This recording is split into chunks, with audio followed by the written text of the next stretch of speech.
Hello friends, welcome to Pebbles. நான் உங்கள் கோபி சுதா கோவி சமையல். நம்ம இன்னைக்கு செய்ய போகிறது தீபாவளி பலகாரங்கள். அதாவது என்ன ரொம்ப எளிமையா, அதாவது என்ன கடையில் வாங்காமல் வீட்டிலேயே இருக்கக்கூடிய பொருட்களை வச்சு தான் நம்ம செய்ய போகிறோம். அதாவது நீங்கள் நார்மலாக கடையில் வாங்கினீங்கன்னா ஒரு 300 to 500 வரைக்கும் ஆகும்னா, நம்மளுடைய பட்ஜெட் என்னென்னா 200குள்ளேயே நம்ம செய்யக்கூடிய பலகாரங்களில் அதாவது ஈஸியாக முடிஞ்சிடும், செலவு ஜாஸ்தி இருக்காது. அதாவது எளிமையான பலகாரங்கள் தான் நம்ம செய்ய போகிறோம். அனைவருக்கும் தீபாவளி நல்வாழ்த்துக்கள். நம்ம ரொம்ப ஈஸியாக எவ்வளோ பலகாரங்கள் செய்யலாங்கிறத நம்ம பார்க்கலாம். நம்ம இன்றைக்கி செய்ய போகிறது கண்டென்ஸ்டு மில்க் ரவா லட்டு. ஒரு பேனில் நம்ம 1 டேபிள் ஸ்பூன் அளவுக்கு நெய் விட்டுக்கலாம். நெய் நல்லா உருகுனதுக்கப்புறம் முந்திரி திராட்சையை வந்து நம்ம வறுத்து தனியாக எடுத்து வச்சுக்கலாம். ஃபஸ்ட்டு நம்ம முந்திரியும் திராட்சையும் வறுத்துக்கலாம். இது பொன்னிறமாக வறுத்து நம்ம தனியாக எடுத்து வச்சுக்கலாம். இது நம்ம ஒரு பிளேட்டில் மாற்றிக்கலாம். அடுத்து நம்ம ரவை வந்து நல்லா வறுத்துக்கலாம். இது வந்து வாசம் வர வரைக்கும் வறுக்கணும். இதுக்கு வந்து இன்னும் கொஞ்சம் 1 டேபிள் ஸ்பூன் நெய் விட்டுக்கலாம். இது வந்து சிம்மில் வச்சுட்டு நம்ம பொறுமையாக வறுக்கணும். அதாவது 250 கிராம்ஸ் ரவை எடுத்துருக்கிறேன். இதுக்கு நம்ம 100 ml அளவுக்கு கண்டென்ஸ்டு மில்க் வந்து ஆட் பண்ணிக்கலாம். இதுக்கு சுகர் ஆட் பண்ணணுங்கிறது இல்லை, அதுலேயே ஸ்வீட் இருக்கிறதுனால இது வந்து டேஸ்ட்டும் வந்து என்னென்னா வித்தியாசமாக இருக்கும். அதாவது பால் ரவா லட்டு மாதிரி இருக்கும். நம்ம இன்னும் 1 டேபிள் ஸ்பூன் அளவுக்கு நெய் விட்டுக்கலாம். இது அப்படியே உருகி நல்லா இதாகிடும். ரவையை சிம்மில் வச்சுட்டு நல்லா இதே மாதிரி வறுத்துக்கலாம். இது வந்து நம்ம ஒரு மினிமம் வந்து ஒரு 5 மினிட்ஸ் வந்து சிம்மில் வச்சுட்டு வறுக்கணும். அதுக்கப்புறம் ஒரு 2 மினிட்ஸ் வந்து மீடியம் ஃப்ளேமில் வச்சுக்கலாம். இப்போ நம்ம ஆல்ரெடி இது வந்து டெசிகேட்டட் கோகோனட், அதாவது 250 கிராம்ஸ்க்கு 75 கிராம்ஸ் வந்து நம்ம கோகோனட் பவுடர் வந்து நம்ம ஆட் பண்ணுறோம். நம்ம அதாவது 5 மினிட்ஸ்க்கு அப்புறம் நம்ம இதையும் ஆட் பண்ணிக்கலாம். இது தனியாக வறுக்கணுங்கிறதெல்லாம் நம்ம இது கூடயே ஆட் பண்ணிக்கலாம். இதையும் சேர்த்துட்டு நம்ம நல்லா வறுத்துக்கலாம். நல்லா வறுக்க என்னென்னா நல்லா ஒரு வாசனை வர ஆரம்பிக்கும். இந்த ஸ்டேஜில் நம்ம ஏலக்காய் பவுடர் ஒரு 1/2 டீஸ்பூன் அளவுக்கு ஆட் பண்ணிக்கலாம். இதையும் நல்லா மிக்ஸ் பண்ணிக்கோங்க. இப்போ நல்லா ஒரு ஸ்மெல் வர ஆரம்பிச்சிருச்சு. நம்ம ஆல்ரெடி வறுத்து வச்சுருக்கிற முந்திரியும் ஆட் பண்ணிக்கலாம். முந்திரி திராட்சை இதையும் ஆட் பண்ணிக்கலாம். இப்போ நம்ம ஆஃப் பண்ணிக்கலாம் கேஸை. இந்த சூட்லேயே நம்ம வறுத்துக்கலாம். இது கொஞ்சம் ஆறுனதுக்கப்புறம் நம்ம கண்டென்ஸ்டு மில்க் வந்து ஆட் பண்ணி அப்படியே உருண்டை பிடிச்சிக்கலாம். இது ரொம்ப சிம்பிள் தான். இது வந்து ஸ்வீட் வாங்கணுங்கிற அவசியம் இல்லை. நம்ம இலையிலேயே பரிமாற போகிறோன்னா இந்த மாதிரி ரவை இருந்துச்சுனாலே போதும். நீங்கள் வந்து அதாவது டெசிகேட்டட் கோகோனட் இல்லைனாலும் நீங்கள் தேங்காய் வந்து லைட்டாக வறுத்தும் ஆட் பண்ணிக்கலாம். அதாவது நல்லா ட்ரை பண்ணிடணும். நல்லா நெய்யில் வந்து வறுத்துட்டு இந்த ரவை கூட ஆட் பண்ணாலும் நல்லா டேஸ்ட் இருக்கும். இப்போ நல்லா வாசம் வர ஆரம்பிச்சிருச்சு. ஒரு பவுலுக்கு மாற்றிட்டு ஆற வச்சுக்கலாம். 250 கிராம்ஸ் ரவை எடுத்துருக்கிறோம், 75 கிராம்ஸ் டெசிகேட்டட் கோகோனட். இது கூட நம்ம ஒரு 100 மில்க் வந்து கண்டென்ஸ்டு மில்க். இது வந்து கரெக்டாக இருக்கும். இது வந்து கொஞ்சம் ஜாஸ்தியாகவே இருக்கும். இதுக்கு வந்து என்னென்னா ஆல்ரெடி சுகர் வந்து இதுலேயே நிறைய ஸ்வீட் இருக்கிறதுனால நம்ம ரவா லட்டுக்கு வந்து சுகர் ஆட் பண்ண வேண்டியதில்லை. இதனுடைய ஸ்வீட்டே போதும். சாப்பிட்றப்போ ஈரப்பதத்தோடு இருக்கும். இதை வந்து என்ன 1 வீக் வரைக்கும் நம்ம ஃப்ரிட்ஜில் ஸ்டோர் பண்ணிவிட்டு சாப்பிட்லாம். ரொம்ப நாள் வெளியில் வைக்க முடியாது. இப்போது சூடு வந்து கொஞ்சமாக இருக்குது, அதாவது வார்மாக இருக்குது. இப்போ நம்ம கண்டென்ஸ்டு மில்க் ஆட் பண்ணிக்கலாம். கொஞ்சம் கொஞ்சமாக ஆட் பண்ணிக்கலாம். இதே மாதிரி கொஞ்சம் கொஞ்சமாக நம்ம ஆட் பண்ணிகிட்டே வரலாம். இதே மாதிரி எல்லாத்தையுமே நம்ம ஊற்றிக்கலாம். நல்லா மிக்ஸ் ஆகிடுச்சு. இது அப்படியே பார்த்திங்கன்னா கொஞ்சம் நேரம் ஆக நல்லா இழுத்துக்கும் ரவையில். இந்த ஸ்டேஜில் நம்ம உருண்டை பிடிச்சிக்கலாம். இது வந்து ரொம்ப டேஸ்ட்டாக இருக்கும். லைட்டாக சூடு இருக்குது. இந்த சூட்லேயே நம்ம உருண்டை பிடிச்சிக்கலாம். சுவையான ரவா லட்டு ரெடி. நம்ம இன்றைக்கி செய்ய போகிறது ஆட்டா பின்னி. தேவையான பொருட்கள்: கோதுமை மாவு நம்ம 1 கப் எடுத்துக்கலாம். இதுக்கு வந்து ஒரு 25 கிராம்ஸ் அளவுக்கு கோந்துன்னு சொல்லுவோம். இது வந்து என்ன வாய்ப்புண் எல்லாமே இதில் சரியாகும். அதே மாதிரி வின்டர் டைமில் இந்த மாதிரி எடுத்துட்டோன்னா உடம்புக்கு ரொம்ப நல்லது. இதுக்கு வந்து என்னென்னா சுகர் ஆட் பண்ணாமல் நம்ம வெல்லம் ஆட் பண்ணி செய்ய போகிறோம். இதை வந்து ஒரு 1/4 டம்ளர் அளவுக்கு தண்ணி ஊற்றி நல்லா அதாவது கரைஞ்சதுக்கப்புறம் நம்ம ஆட் பண்ணணும். முந்திரி 10 முந்திரி நான் வந்து பொடி பொடியாக உடச்சி வச்சுருக்கேன். வெள்ளரி விதை அல்லது நம்ம வந்து கிர்னி பழத்தினோட விதைகளும் எடுத்துக்கலாம். இது 2 டீஸ்பூன் திராட்சை எடுத்துக்கலாம். பாதாம் வந்து நம்ம சின்ன சின்னதாக அதாவது நீல வாக்கில் நம்ம கட் பண்ணி வச்சுருக்கிறோம். இப்போ எப்படி செய்கிறதுன்னு பார்க்கலாம். ஃபஸ்ட்டு நம்ம வெல்லத்தை வந்து கரைச்சிக்கலாம். தண்ணி ஊற்றி 1/4 டம்ளர் அளவுக்கு தண்ணி விட்டுக்கலாம். இப்போ கேஸ் ஆன் பண்ணிக்கலாம். இது நல்லா கரைச்சிக்கலாம். ஒரு கடாயில் ஒரு 1/2 டீஸ்பூன் அளவுக்கு நெய் விட்டுக்கலாம். நெய் விட்டுட்டு முந்திரி, பாதாம், வெள்ளரி விதை இது எப்படியே லைட்டாக ஃப்ரை பண்ணி நம்ம எடுத்து வச்சுக்கலாம்.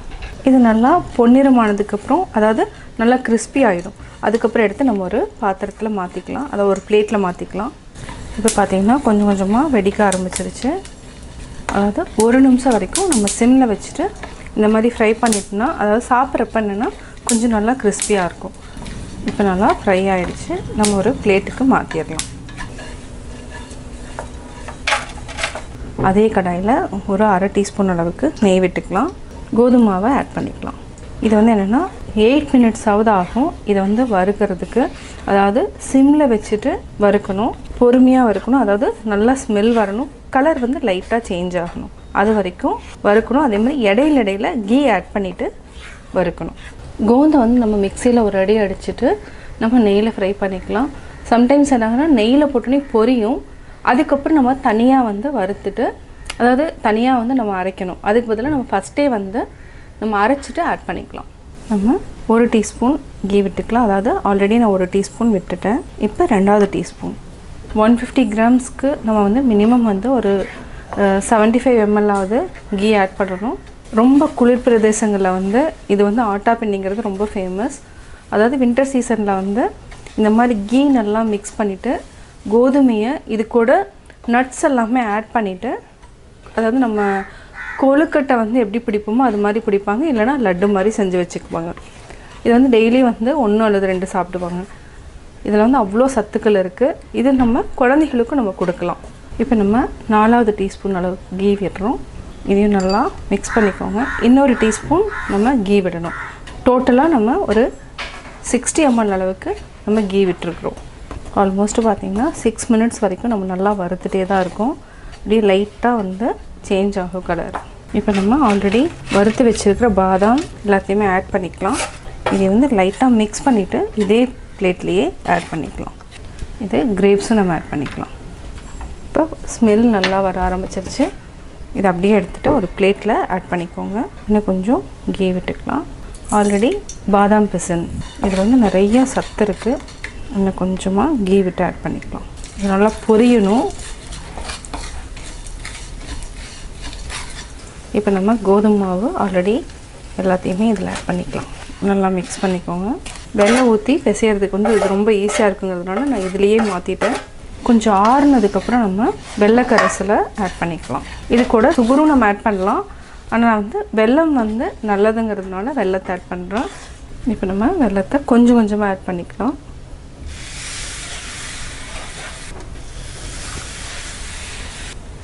நம்ம கேஸ் ஆஃப் பண்ணியாச்சு.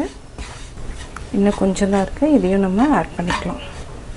இப்போ ஆறுனதுக்கப்புறம் நம்ம உருண்டை பிடிச்சிக்கலாம். இல்லைனா அந்த கொழுக்கட்டை வந்து அதாவது பிடி கொழுக்கட்டை பிடிக்கிறோம் இல்லையா, அதே மாதிரியே நம்ம பிடிச்சிக்கலாம். இப்போ ஆறிடுச்சு. இது நம்ம இப்படி எடுத்துகிட்டு இப்படியும் பிடிச்சிக்கலாம். சுவையான கோதுமை பின்னி ரெடி. ஹலோ ஃப்ரெண்ட்ஸ், நம்ம இன்றைக்கி செய்ய போகிறது கடலை மாவு லட்டு. தேவையான பொருட்கள் நம்ம 2 கப் கடலை மாவு எடுத்துக்கலாம். இதில் வந்து பாதி 1 கப் வந்து நம்ம சுகர் எடுத்துக்கலாம். சுகர் வந்து நம்ம பொடி பண்ணி வச்சுக்கலாம். இதுக்கு வந்து ஒரு 20 முந்திரியை நான் பொடி பண்ணி வச்சுருக்கேன். 30 ml கீ எடுத்திருக்கேன். இது கூட நம்ம இன்னும் 2 டேபிள் ஸ்பூன் எக்ஸ்ட்ரா ஆட் பண்ணிக்கலாம். வாங்க எப்படி செய்கிறதுன்னு பார்க்கலாம். இதுக்கு நம்ம 30 ml கீ எடுத்துக்கலாம். கீ நல்லா உருகுனதுக்கப்புறம் நம்ம கடலை மாவை ஆட் பண்ணிக்கலாம். இது வந்து நல்லா ரோஸ்ட் பண்ணணும். நல்லா கட்டி இல்லாமல் கலக்கி விடுங்க. சிம்மில் வச்சுட்டு பொறுமையாக பண்ணணும். ஹை ஃப்ளேமில் வச்சிங்கன்னா ரோஸ்ட் ஆயிரும். பட் மாவு வந்து பச்சை வாசம் வந்து போகாது. பொறுமையாக ரோஸ்ட் பண்ணணும். இது வந்து கொஞ்சம் டைம் எடுக்கும்.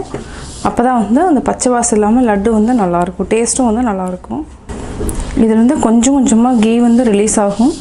இப்போ நம்ம இன்னும் கொஞ்சம் கீ ஆட் பண்ணிக்கலாம். 2 டேபிள் ஸ்பூன் அளவுக்கு ஆட் பண்ணிக்கலாம். அதுக்கப்புறம் நம்ம சிம்மில் வச்சுக்கலாம். கட்டி இல்லாமல் நல்லா மிக்ஸ் பண்ணிக்கோங்க. இந்த டீ கலரிட்டே வந்தோம்னா கொஞ்சம் கொஞ்சமாக கீ வந்து ரிலீஸ் ஆகும். இது பார்த்திங்கன்னா கட்டி நிறையா இருக்குது. இதை அப்படியே எடுத்து விட்டுருங்க. இப்போ நம்ம நட்ஸும் ஆட் பண்ணிக்கலாம். இது வந்து வறுக்கணுன்ட்டு இல்லை, இதுலேயே நம்ம ஆட் பண்ணிக்கலாம். ஒரு சிலருக்கு வந்து அந்த வெள்ளரி விதை அதெல்லாமே நம்ம ஆட் பண்ணலாம். நான் வந்து முந்திரி மட்டும்தான் ஆட் பண்ணியிருக்கேன். இப்போது 20 நிமிஷம் ஆயிருக்கு. நம்ம பொன்னிறமாக வறுத்துட்டோம். இப்போ சுகர் ஆட் பண்ணிக்கலாம். சுகர் பவுடர் ஆட் பண்ணிக்கலாம். இது நல்லா மிக்ஸ் பண்ணி விடுங்க. சுகர் நம்ம பவுடர் மிக்ஸ் பண்ணிட்டோம். இது கொஞ்சம் ஆறுனதுக்கப்புறம் நம்ம ஒரே ஒரு டேபிள் ஸ்பூன் நெய் விட்டு உருண்டை பிடிச்சிக்கலாம். கொஞ்சம் ஆறணும், கையில் பிடிக்க முடியாது. கேஸ் ஆஃப் பண்ணிக்கலாம். நம்ம வேறு பவுலில் மாற்றிக்கலாம். இப்போது கொஞ்சம் லைட்டாக சூடு இருக்குது. இதுலேயே வந்து நம்ம உருண்டை பிடிச்சிக்கலாம். நம்மளுக்கு எந்த சைஸ் வேணுமோ அந்த சைஸில் நம்ம உருண்டை பிடிச்சிக்கலாம். கொஞ்சம் சூடாக தான் இருக்குது. அப்படியே நம்ம பொறுமையாக ஆற வச்சு அப்படியே பிடிச்சிக்கலாம். இப்போது லட்டு ரெடி ஆகிடுச்சு. நம்ம சின்ன சின்ன உருண்டைகளாக பிடிச்சி எடுத்துட்டோம். பேசன் லட்டு ரெடி.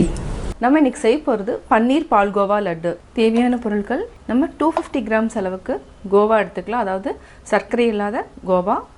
250 கிராம்ஸ் அளவுக்கு பன்னீர்.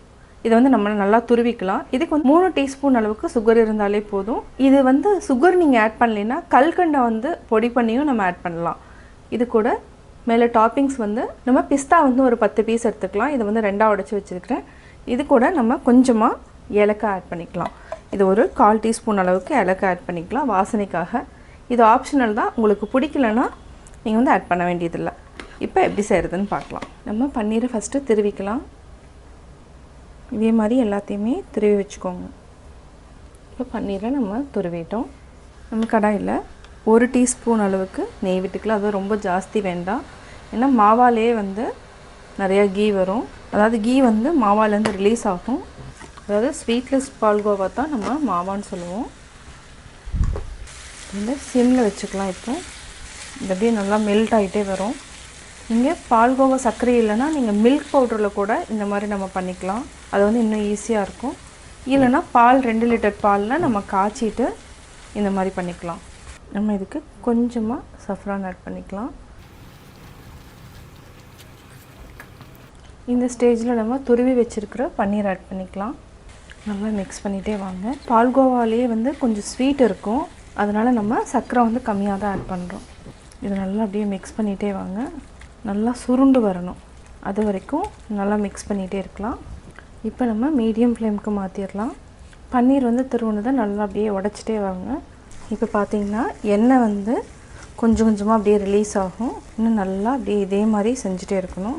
நல்லா சுருண்டு வரணும். இன்னும் வந்து அந்த பதம் இன்னும் வரல. இதை அப்படியே நல்லா இந்த மாதிரி சுருண்டு வர வரைக்கும் நம்ம அப்படியே வதக்கிட்டே இருக்கணும். இப்போ பார்த்திங்கன்னா அது கொஞ்சம் கொஞ்சமாக கலர் அப்படியே சேஞ்ச் ஆகிட்டு வரும். ஏன்னா நம்ம சஃப்ரான் ஆட் பண்ணதுனால லைட் எல்லோ கலரில் வரும். அப்படியே உதிரி உதிரியாக வர ஸ்டேஜில் நம்ம இப்போ ஆஃப் பண்ணிவிட்டு அதுக்கப்புறம் ஆற வச்சுட்டு சுகர் ஆட் பண்ணணும். பார்த்திங்கன்னா நல்லா சுருண்டு வர ஆரம்பிக்குது. இந்த மாதிரி வரணும். இப்போ நம்ம ஆஃப் பண்ணிக்கலாம். ஆஃப் பண்ணிவிட்டு ஜஸ்ட்டு நல்லா இந்த மாதிரி மசிச்சு விடுங்க. பார்த்திங்கன்னா நிறையா வந்து நெய் வந்து அப்படியே ரிலீஸ் ஆகி இருக்கும். நம்ம 1/2 டீஸ்பூன் அளவுக்கு தான் நெய் விட்டுருக்குறோம். இதிலிருந்தே அதாவது மாவாலிருந்தே வந்து நிறையா ரிலீஸ் ஆகும். இப்போ சஃப்ரானில் இருக்கிற அந்த எல்லோ வந்து அப்படியே எல்லா இடத்துலையுமே ஸ்ப்ரெட் ஆகி கொஞ்சம் லைட் எல்லோவில் இருக்கும். நல்லா ஆறட்டும். அதுக்கப்புறம் நம்ம ஒரு பவுலில் மாற்றி லட்டு பிடிச்சிக்கலாம். நல்லா ஆறிடுச்சு. இப்போ நம்ம சர்க்கரை ஆட் பண்ணிக்கலாம். சர்க்கரை ஏலக்காய் நல்லா மிக்ஸ் பண்ணி விடுங்க. இப்போது கையில் நம்ம யூஸ் பண்ணிக்கலாம். இதை நல்லா அழுத்தம் கொடுத்து நல்லா பிசைஞ்சுக்கணும். இப்போ நம்ம லட்டு பிடிச்சிக்கலாம். சுவையான பன்னீர் கோவா லட்டு ரெடி. தீபாவளி பலகாரங்கள் எப்படி செஞ்சேங்கிறத பார்த்தீங்க. நீங்களும் வீட்டில் ட்ரை பண்ணி பாருங்கள். பார்த்துட்டு உங்களுடைய கமெண்ட்ஸ் எனக்கு சொல்லுங்கள். லைக் பண்ணுங்கள், ஷேர் பண்ணுங்கள், மறக்காமல் சப்ஸ்கிரைப் பண்ணுங்கள். அது மட்டும் இல்லாமல் பக்கத்தில் இருக்கிற பெல் ஐக்கானை கிளிக் பண்ணிங்கன்னா நாங்கள் அப்லோட் பண்ணுற வீடியோவை நீங்கள் உடனுக்குடன் தெரிந்து கொள்ளலாம்.